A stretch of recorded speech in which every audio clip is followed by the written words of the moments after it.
क्या आपने भी ये बात नोट की है कि रियल एस्टेट में ख़वातीन का किरदार बहुत कम नज़र आता है।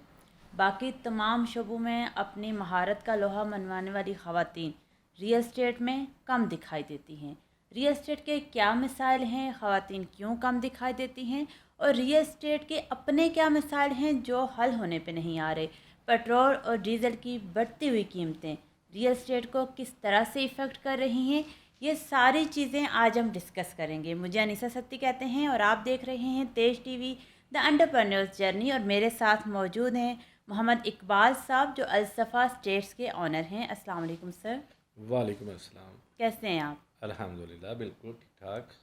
सर सबसे पहले तो अपनी जर्नी के बारे में बताइएगा, रियल एस्टेट की कि जर्नी कैसे स्टार्ट हुई और कब स्टार्ट हुई। सबसे पहले तो मैं यहाँ पर मेरा ताल्लुक़ फैसलाबाद से है। मैं ठीक है। 95 से यहाँ पर आया था। एक प्राइवेट सेक्टर में मैंने नौकरी की 7 साल 2002 से, और आज तक 2026 तक मैं रियल एस्टेट के साथ मुंसलिक हूँ और रजिस्टर्ड डीलर हूँ। और मेरे ऑफिस में अलसफ़ा स्टेट के नाम से ही मेरा ऑफिस है, इसी के नाम से काम कर रहा बिल्कुल ठीक। आपने जैसे जिक्र किया कि आप रजिस्टर्ड डीलर हैं, हूँ। जी जी। तो काइंडली ज़रा ये डिफरेंस बताइएगा रजिस्टर्ड और नॉन रजिस्टर्ड डीलर का। देखिए जी, इस तरह है कि रजिस्टर्ड डीलर जो हमारी एसोसिएशन है इस्लामाबाद स्टेट एजेंट के नाम से है।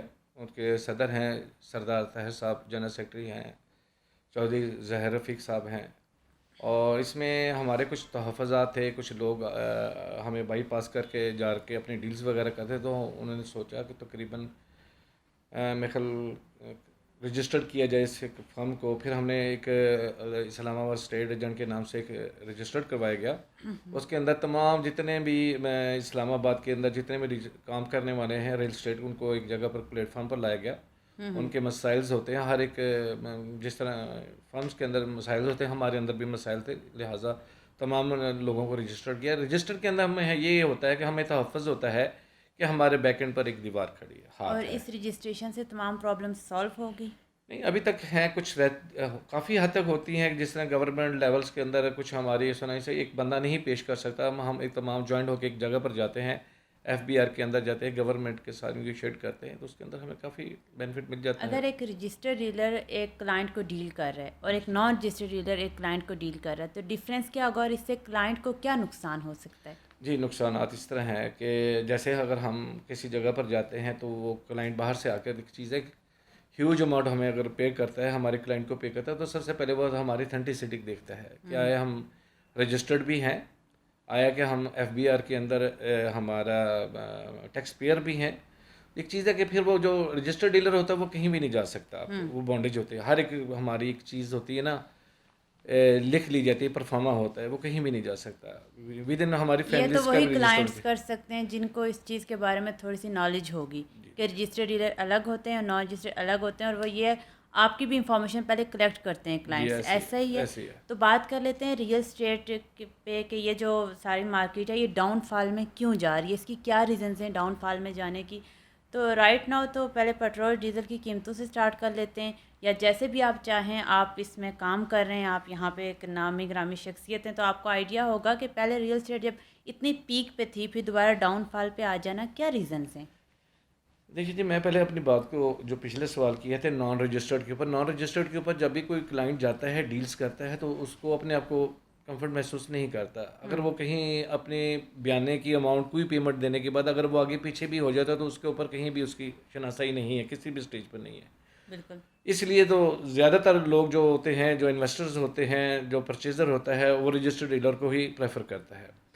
बाकी रही पेट्रोल्स की बात करते हैं, पेट्रोल्स के हालात तो अब कुछ दिन पहले ही डेली बाई डेली चेंज होने तक है। उससे पहले हालात ये थे कि हमारा पेट्रोल्स को हम 3 महीने बाद, 6 महीने बाद तो उसको चेक किया जाता था कि मार्केट के अंदर स्टेबिलिटी रहती थी। वहाँ पर कुछ ऐसे हालात थे शुरू शुरू में जब देखा जाए तो कुछ लोगों ने इस तरह की प्रॉपर्टी लेकर रखी होती तो 3 साल या 5 साल का पीरियड होता था, तो वो जैसे वो पीरियड गुजरता था तो यहाँ पे उसको। मैं आपको इंटरप्ट जी करूँगी जी। मादरस के साथ कि हम स्टेप बाय स्टेप बात कर लेते हैं। 2002 से आप रियल स्टेट के साथ हैं, जी ऐसे है। तो हम आगे बात कर लेते हैं कि 2002 से आप इसको देख रहे हैं, तो किस ड्यूरेशन में आके रियल स्टेट ने डाउनफॉल स्टार्ट किया, तो फिर इसकी रीजंस पे भी बात कर लेते हैं।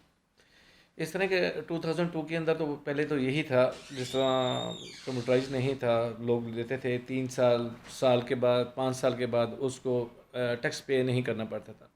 शुरू शुरू में तो टैक्स का, उसके बाद जब टैक्स देना शुरू किए तो 1% टैक्स होता था, 1% टोटल वैल्यू, टोटल वैल्यू इसके ऊपर टोटली 1% टैक्स अदा टैक्स करना देना होता पड़ता था। तो वो भी परचेजर को नहीं देना पड़ता था, परचेजर को एक छोटी सी अमाउंट ट्रांसफ़र फीस देनी पड़ती थी, कि उस हिसाब से एक अच्छी मार्केट चल रही थी। स्टेप बाय स्टेप गवर्नमेंट ने फिर उसके ऊपर देखा, और जब इसके ऊपर कुछ लम्हात के बाद आपके बजट के अंदर चेंजेस आने शुरू हुई, तो ये इसको जब देखते हैं ना कि 5% टैक्स पर चले गए हैं ना, 5% टैक्स पर चले गए हैं और सेलर और परचेजर के ऊपर लग गए हैं, तो वहाँ पर एक जो इन्वेस्टर था वो रुक गया, वो जो चीज़ें 10 सेल होती थी वो एक पर आ गई, मार्केट में चीज़ें ज़्यादा थी और 5 पे परचेजर भी नहीं, एक पे आ गई, एक पर आ टोटली गई, 9% कमी आई। 9% कमी आ गई। उसके बाद दूसरी गवर्नमेंट आई, उसने अपनी उसके अंदर असलाहत की, उसको फिर 4.5% पे ले आई। इसी तरह जब देखें टैक्सेस को जब तक हम कंट्रोल नहीं करते, देखिए चीज़ें अब क्या टैक्सेस का ये है कि जैसे अब हम कहते हैं मार्केट अब नहीं चल रही, देखें डेली के ऊपर पेट्रोल भी चेंज हो रहा है, मार्केट के अंदर चीज़ें भी चेंज हो रही हैं, और मार्केट के अंदर सबसे ज़्यादा चीज़ें बिकने के लिए परचेजर नहीं है। क्यों? वो यही है कि स्टेबिलिटी नहीं है, हर एक चीज़ चाहता है कि यहाँ से मूव किया जाए, कि दूसरे सेक्टर में जाया जाए। फिर भी एक चीज़ है कि अगर हम इसको अगर अच्छे तरीके से करना चाहें, पहले था 4.5 टैक्सेस था, और अब कितना सेलर था, और परचेजर के ऊपर भी इसी तरह था, और इस टाइम गवर्नमेंट ने उसको रिड्यूस करके 2.75 कर दिया है। बहुत अच्छा किया, बहुत अच्छा उससे काम किया। मार्केट पे कोई फर्क पड़ा जी है? बिल्कुल फ़र्क पड़ा है, मार्केट बेहतर हुई। अगर इसको गवर्नमेंट को चाहिए अगर थोड़ा सा और कम कर ले, कि 3 साल का ड्यूरेशन रख लें, 3 साल के बाद हाँ उससे टैक्स लें, आप उसको कहें कि या 3 साल बाद आप 2.75 की बजाय 1.5 टैक्सेस हम दें आप, तो वो मेरे ख्याल जो सेलर है, जो सेल करने वाला है, वो उस चीज़ को रोक देगा अपनी प्रॉपर्टी को बिल्कुल। 3 साल के रियल लिए। एस्टेट के डाउनफॉल जाने की एक मेन रीज़न टैक्सेस हैं, जो टैक्सेस बहुत तेज़ी से और बहुत जल्दी इंक्रीज़ किए गए। ठीक हो गया, आगे बढ़ते हैं सर, और मैं आपसे जानना ये चाहूँगी कि इस वक्त तकरीबन आधा पाकिस्तान सेल हो रहा है, जहाँ भी जाएं for sale for sale for rent, ये आप देखते हैं, लेकिन परचेज़र बहुत कम है। इसकी क्या रीज़न है? यही चीज़ मैं आपको कह रहा हूँ। जब आप किसी मार्केट के अंदर एक नई पॉलिसी गवर्नमेंट अगर लॉन्च कर दें कि 3 साल बाद हम 1.5 टैक्सेस देंगे, अभी देते हैं 2.75, तो उनको थोड़ा सा स्टे करने के लिए प्रोग्राम, यानी कि अभी अगर मार्केट में 100 चीज़ें हैं ना बेचने के लिए, वो इसलिए है कि मैंने यार इतना बड़ा टैक्सेस मैं लॉस कर रहा हूँ, उस टाइम डॉलर की कीमत ये थी, आज पाकिस्तान की, तो वहाँ पर वो स्टे कर देगा, वो अपना लॉस ज़रा कम करना चाहेगा। तो वो इसलिए जब आपकी 100 चीज़ें मार्केट में आएंगी ना, फिर आपकी मार्केट में 5 चीज़ें रह जाएंगी और 100 परचेजर हो गया और 5 चीज़ें सेल हो के लिए आपकी मार्केट फिर हाइप क्रिएट करेगी। ये एक तो रियल एस्टेट की मेन तरफ चीज़ है कि सीडीए ने भी किया है। देखिए 2.75 वो हो गया, परचेजर दे रहा है 1.25, ठीक है, ठीक है। लेकिन दूसरी साइड पर सीडीए ने क्या किया हुआ है, उसकी 1% ट्रांसफ़र फीस कर दी है परचेजर के ऊपर, बात फिर वही 2.25 होगी, खड़ी वही कर यानी कि दी है। कहानी से पकड़ ले वही कर लें, यानी कि किसी ना किसी साइड पर इसको रिलैक्स किया जाए मार्केट को, उसके अंदर फिर ग्रोथ करेगी। ठीक है सर, रियल एस्टेट मार्केट खुद तो इफ़ेक्ट हो रही है, मार्केट खुद इफ़ेक्ट हो रही है, लेकिन इससे जुड़े हुए लोग, इससे जुड़ी हुई इंडस्ट्रीज़ भी बुरी तरह इफ़ेक्ट हो रही हैं। जी इस पे बात कर लेते हैं। अगर हम बात स्टार्ट करें, हम बिल्डर्स की बात कर लें, अगर इनसे भी हट के हम बात करें जहाँ से वो मटेरियल ख़रीद रहे हैं, अब वहाँ की बात कर लें, जो मज़दूर काम कर रहा है वहाँ की बात कर रहे हैं, तो एक दिहाड़ीदार मज़दूर भी इफ़ेक्ट हो रहा है इससे। तो ये सारी चीज़ों का सोल्यूशन और किस तरह से इफ़ेक्ट हो रहे हैं, इस पे पहले बात कर लेते हैं, फिर सोल्यूशन की तरफ आते हैं, और फिर इस तरफ आ जाते हैं कि गवर्नमेंट इस पे कब नज़रसानी करेगी, या क्या इस पे गवर्नमेंट का कोई रद्द-ए-अमल है? नहीं, पहले तो गवर्नमेंट को करना चाहिए कि मार्केट के अंदर कुछ ना कुछ, जिस तरह मैंने बयान किया है, अपने टैक्सेस के अंदर नरमी करे, कोई प्लान दे कि इतने साल की स्टेबिलिटी। देखें हमारा रियल एस्टेट जैसे ही चलेगा ना, प्रोजेक्ट्स आएंगे, मजदूर को मजदूरी मिलेगी, टेक्सटाइल्स चलेगी आपकी, बिल्कुल। सिरेमिक्स चलेगी, आपकी स्टेशनरी, हर ईच एंड एवरीथिंग मजदूर तक चलेगा, मजदूर को मजदूरी मिलेगी। आप मुझे ये बताएं कि जब रियल एस्टेट इंडस्ट्री चलेगी तो आगे काम चलेगा। हमारे साथ मुंसलिक तकरीबन 70 से 75 इंडस्ट्रीज हमारे साथ मुंसलिक है, सीमेंट है, सरिया है, अगर रियल एस्टेट बैठती है तो ये सारी भी डाउनफॉल में चली मजदूर जाती ही हैं। इन चीज़ों को बनाते हैं ना। अगर घर को बनाना है मजदूरों ने बनाना है, अगर स्टील इंडस्ट्री में जाना है तो मजदूरी मिलनी है, अगर आप भट्टे पे जाएंगे, ईंटों के ऊपर जाएंगे, वहाँ पर मजदूरी मिलेगी। यानी कि अगर वो एक टूटी के लिए जाता है तो वहाँ पर भी एक जनाजा उसके लिए भी होता है। हर एक चीज़ के लिए मजदूर को मजदूरी मिलेगी। अब देखिए पिछले, अब देखा होगा अगर रमज़ान शरीफ ने रोड्स के ऊपर बेचारे बेलचे गेंतियाँ लेकर बैठे हैं। अगर वो रमज़ान में तो बहुत अगर ज़्यादा देखने को मिलता है, डेली अगर बेसिस पे अगर भी उनको देखने को मजदूरी मिल मिल रहा है। रही होती तो अब ये सड़कों पर नजर ना आ रहे होते, ये अपनी फैक्ट्रियों में होते, अपने भट्टों पर होते, अपने प्रोजेक्ट्स के ऊपर काम कर रहे होते। ये एक चीज़ है कि हर घर में को यहीं से अल्हम्दुलिल्लाह काफ़ी इंसेंटिव भी हर मिलता घर है। का चूल्हा जल जी रहा जी है। जी जी जी, घर का और चूल्हा जब चल रहा है। पूरी मार्केट ही डाउनफॉल में जाएगी तो इससे रिलेटेड उससे हर सारे चीज़ लोग इफेक्ट होगी, जाएंगे। उससे हर चीज़ इफेक्ट होगी। ये वो वाहिद इंडस्ट्री है जिसके साथ 70-75 इंडस्ट्री साथ जुड़ी हुई हैं। इस पर गवर्नमेंट को ही इंसेंटिव लेना पड़ेगा कि कुछ ना कुछ ऐसे काम ज़रूर करने पड़ेंगे रेल इंडस्ट्री के अंदर। आप अपनी ट्रांसफ़र फीसें जो नॉर्मल थी उसको ज़रा कम की जाए। अब देखें यहाँ पर, देखें एक चीज़ और तो हमारा थोड़ा सा इसके अंदर फ़र्क है। रेल इंडस्ट्री के अंदर बहुत ज़्यादा अच्छा काम भी हो रहा है, थोड़ा सा हमारे बैकएंड पर। अगर हम किसी भी इदारे में एक प्लॉट को, एक दुकान को, कमर्शियल को ट्रांसफ़र करने के लिए हमें बहुत ज़्यादा हर्डन होती है। जैसे कि देखिए अब अनपढ़ा जो डीलर है ना, वो इसको काफ़ी ज़्यादा यानी कि क्लाइंट को डिस्टर्ब करता है। जो पढ़ा लिखा रजिस्टर्ड डीलर है उसको हर चीज़ की सेंस होती है, वो जाके सीडीए में भी लड़ता है। क्या क्लाइंट को आइडिया नहीं हो पाता कि वो किस क्लाइंट को टाइप के हर चीज़ डीलर का के पास आइडिया, चला गया? क्लाइंट को हर चीज़ का फिर उसे आइडिया क्या होता है। बेनिफिट नजर आता है ऐसे डीलर्स के पास मेन जाके? चीज़ है कि गवर्नमेंट को प्रोजेक्ट्स को लोग समझते हैं कि बनना ही बनना है, आज नहीं तो कल बनना है। प्राइवेट के ऊपर लोग ज़्यादा नहीं जाते, बनस्बत सीडीए की तरफ ज़्यादा लोग जाते हैं, हाउसिंग फाउंडेशन की तरफ ज़्यादा जाते हैं, वहाँ पर बेनिफिट ज़्यादा होता है।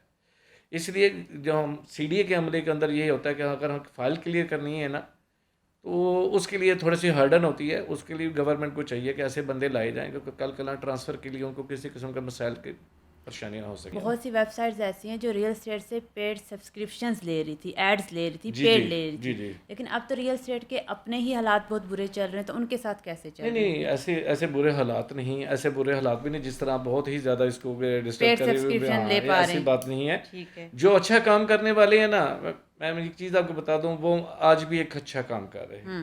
मेन चीज़ें हमारे अंदर आती है ऑनेस्टी। एक अच्छा अगर आप काम क्लाइंट के साथ काम कर रहे हैं ना, तो वो क्लाइंट आपको कभी नहीं छोड़ता। आपको इसके ऊपर ना करें कि जना से उसको पे नहीं किया सकते, हर चीज़ हो सकती है, हर एक काम हो रहा है।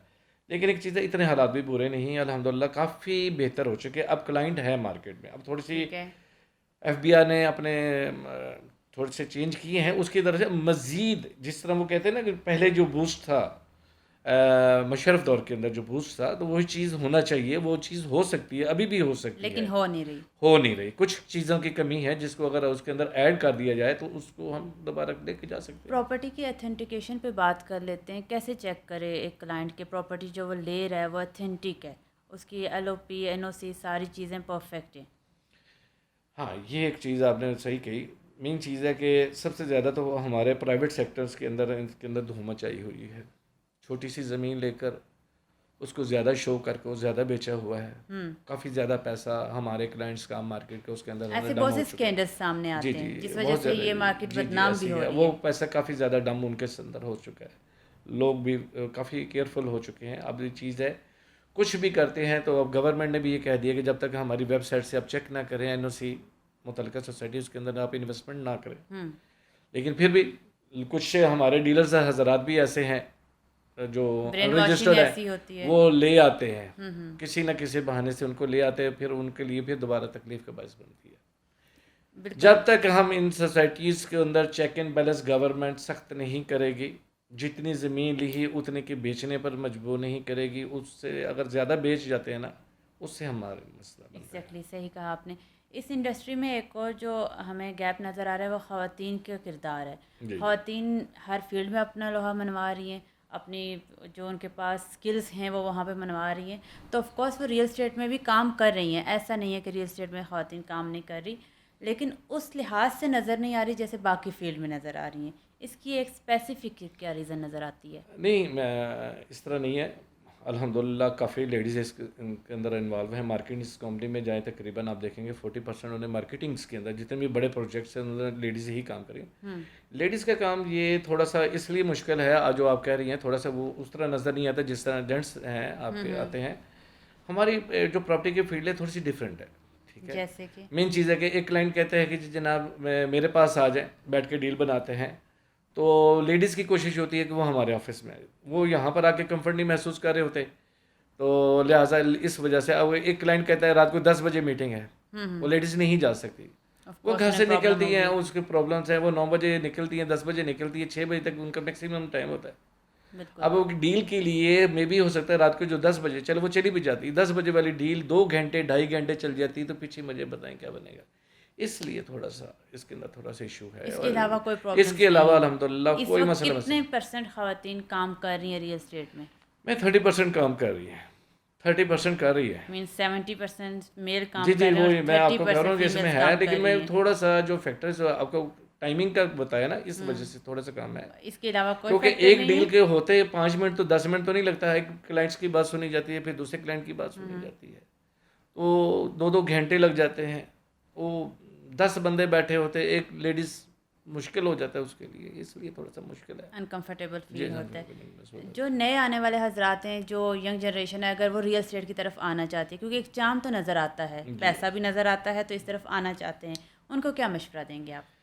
जी बिल्कुल ज़रूर आएँ, लेकिन ये समझ के ज़रूर आएँ कि अच्छे नेक नीयत से काम करना है। हमारी फील्ड के अंदर बहुत ज़्यादा पैसा है, बहुत ज़्यादा पैसा है, इसको देखा जाए बहुत ज़्यादा। फिर लेकिन डिपेंड जो कि क्लाइंट्स को आप हर चीज़ बता देंगे, कल क्लाइंट्स के अंदर थोड़ा सा भी डैमेज पड़ता है ना, तो फिर वो अफोर्ड नहीं कर सकते। मेन चीज़ है पहले आके सीखें, देखें, फिर जाके अपने ऑफिसेज बनाने शुरू। यहाँ पर तो हमारे यहाँ खुद पर को ये भी रजिस्टर्ड जी करवाएं। जी यहाँ पर तो हमने ये भी देखा है कि जो भी जिस मर्जी दुकान पर बैठ जाए तो वो भी डीलर बना होता है। हर एक मालिक डीलर बना होता है। जी मैं भी डीलर हूँ। जिसने सब्जी की ठेके पर चले जाते वो भी डीलर बनाता है। जी मेरे पास कराएगा, घर अवेलेबल है, जी आपने लेना है बताएं। लोग तो ये भी कर रहे हैं, बाहर से गुजरते हुए नंबर नोट कर लेंगे, फिर कॉल्स करके जी जी पूछते ऐसे रहेंगे, ऐसे बताते रहेंगे। ऐसे ये ऐसे भी एक लेकिन नॉर्मल अच्छे चल। क्लाइंट्स ऐसे नहीं करते। अच्छे क्लाइंट जो भी है, क्योंकि हम भी उनमें है, लेकिन अच्छा क्लाइंट जो भी होगा वो मुतलका ही अपने स्टेट एजेंट के पास बैठेगा, वो कहेगा जी फलां स्टेट एजेंट के पास चले जाएंगे, वही डील करेगा मेरी प्रॉपर्टी को। मैं आपको नहीं जानता, वो उसको पता है कि मुझे सेव करके वो डील करेगा, हर चीज़ उसके लिए पूरी करेगा। ठीक है, बहुत शुक्रिया सर, बहुत इंफॉर्मेटिव गुफ्तगू रही है आपसे, और इंशाल्लाह आपसे दोबारा भी मुलाकात होगी। और इंशाल्लाह। मज़ीद जो क्वेश्चंस रह गए या कमेंट सेक्शन में हमारे पास जो क्वेश्चंस जो क्यूरीज आती हैं लोगों की तरफ से, वो आपसे ज़रूर डिस्कस होंगी। ख़वातीन और हज़रात, आप देख रहे हैं तेज टीवी द एंटरप्रेन्योर्स जर्नी, और हम आपके सामने लेके आते हैं हर दफ़ा एक एंटरप्रेन्योर की स्टोरी जिन्होंने ज़ीरो से स्टार्ट किया होता है और आज कामयाबियों की सीढ़ियाँ चढ़ते हुए अपनी मंजिल तक पहुंच चुके होते हैं। अगर आप भी चाहते हैं कि आपकी स्टोरी लोगों तक पहुंचे, तो हमसे कांटेक्ट करें। व्हाट्सएप नंबर आपके सामने शो हो रहा होगा, हम पहुंचाएंगे आपकी स्टोरी लोगों तक आपकी ज़ुबानी। मुझे दीजिए इजाज़त, अल्लाह निगहबान।